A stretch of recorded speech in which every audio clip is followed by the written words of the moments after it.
Hello everyone, আমি ready হয়ে গেছি। এখন একটু বেরোচ্ছি, বারুইপুর যাব মায়ের জন্য একটা গিফট কিনতে। চলো আজকে দেখাচ্ছি মায়ের জন্য কি গিফট কিনতে যাচ্ছি, সঙ্গে থাকো।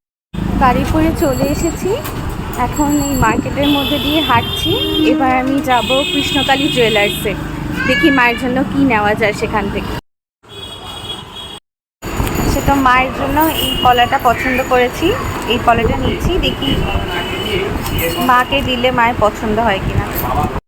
গিফট কিনে এবার বাড়ি ফেরার পালা। শিগগিরই বাড়ি পৌঁছাতে হবে মা বাড়ি ফেরার আগে, যাতে সারপ্রাইজিংলি মাকে গিফটটা দেওয়া যায়।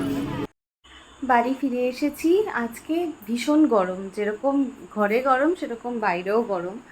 তো মা এখনো এসে পৌঁছায়নি, দেখছি মাকে আমি কয়েকবার কল করেছিলাম, বাট মা ফোনটা কোনো কারণে তুলতে পারেনি।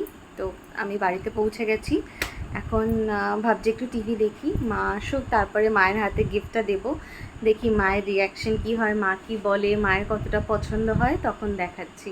আশা করি মায়ের ভালো লাগবে। পলাটা আনডাউটেডলি দেখতে খুবই সোবার, আমার তো ভীষণ পছন্দ হয়েছে। যতক্ষণ মায়ের জন্য ওয়েট করছি ততক্ষণ একটা কথা শেয়ার করি। দাঁড়াও, টিভির ভলিউমটা একটু আস্তে করে দিই। ততক্ষণ একটা কথা শেয়ার করি, বারুইপুর স্টেশনে আজকে যখন আমি ওয়েট করছিলাম বাড়ি ফেরার ট্রেনের জন্য, তখন একজন বয়স্ক দিদার সমতুল্য একজন ভদ্রমহিলা, উনি আর ওনার সাথে একজন কম বয়স্ক ভদ্রমহিলা, ওনারা অন্যদিকে কিছু বলছেন আমি দেখলাম। আমি তো ইয়ারপড গান শুনছিলাম, তো আমি অতটা বুঝতে পারিনি। দেখছিলাম ওনাদের সাথে কোনো কথা বলছেন না। হঠাৎ করে এবার ওই দিদাটা আমার পাশেই এসে বসেছিলেন কিছুক্ষণ, মানে ওই পাশে মানুষের সাথে কথা বলে হঠাৎ করে কি মনে হলো, হঠাৎ করে ঘুরে এসে আমার সাথে আমাকে জিজ্ঞাসা করলেন যে তুমি যীশু খ্রিস্টের ব্যাপারে শুনেছো? আমি বললাম হ্যাঁ, কেন শুনবো না, অবশ্যই শুনেছি। বললো যে পড়েছো বা গল্প শুনেছো? আমি বললাম যে হ্যাঁ, আমার দাদুর কাছেও শুনেছি বা এমনিও জানি, বইতেও পড়েছি, বা বন্ধু বান্ধব পরিচিতরাও রয়েছেন খ্রিস্টান।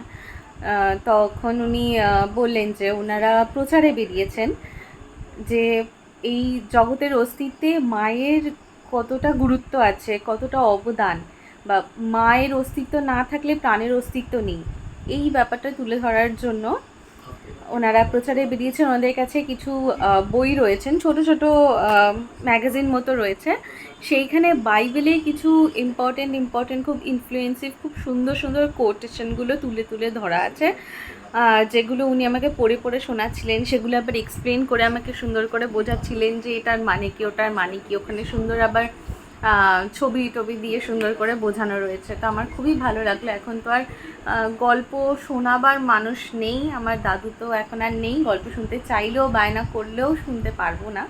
তো সেখানে উনি যে আমাকে নিচে থেকে এসে গল্প করে শোনাচ্ছিলেন, আমার সত্যি খুব ভালো লেগেছে। তারপরে তো অগত্যা ট্রেন চলে আসায় আমাকে ট্রেনের জন্য ওনাকে ছেড়ে দিয়ে চলে আসতে হয়েছে, কিন্তু খুবই ভালো লেগেছে আমার ওনার কথাগুলো। আমি ভীষণ এক্সাইটেড। মা চলে এসেছে, বলছে গেটটা খুলে দিতে। আমি যাই, গেটটা খুলে দিই, তারপর মা ঘরে এলে ওটা দেবো। নাকি সেই সোনার দোকানটা গিয়েছিলি? কোন সোনার দোকানে গেছি মা? আচ্ছা, কথা বলতে হবে তোমাকে। হ্যাঁ, গিয়েছিলি তো সোনার দোকানে।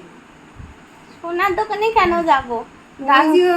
কোন হাতে? একটা পলা দিবি বলেছিলি। এই নাও। বাহ, কি সুন্দর! এই যে খুব সুন্দর ডিজাইন হয়েছে। তোমার পছন্দ হয়েছে? হ্যাঁ, দারুণ হাতে পড়ো। পছন্দ হয়েছে খুব। দেখি করে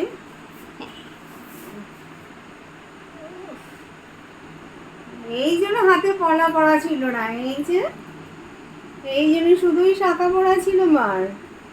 বুঝতে পেরেছি পলাটা আজকে আসবে বলে। থ্যাংক ইউ, থ্যাংক ইউ এত সুন্দর একটা উপহার দেওয়ার জন্য। Thank you, thank you, thank you, thank you. লজ্জা পেয়েছি। যাই হোক, মায়ের আশা করি ভালো লেগেছে। মা পড়েছে। ওগুলো সবসময় খুলবে না, ওগুলো জলে ধুয়ে যায় না, খুলবে না, ওগুলো সবসময় পড়ার জন্য। হ্যাঁ হ্যাঁ, ওগুলো পরে থাক।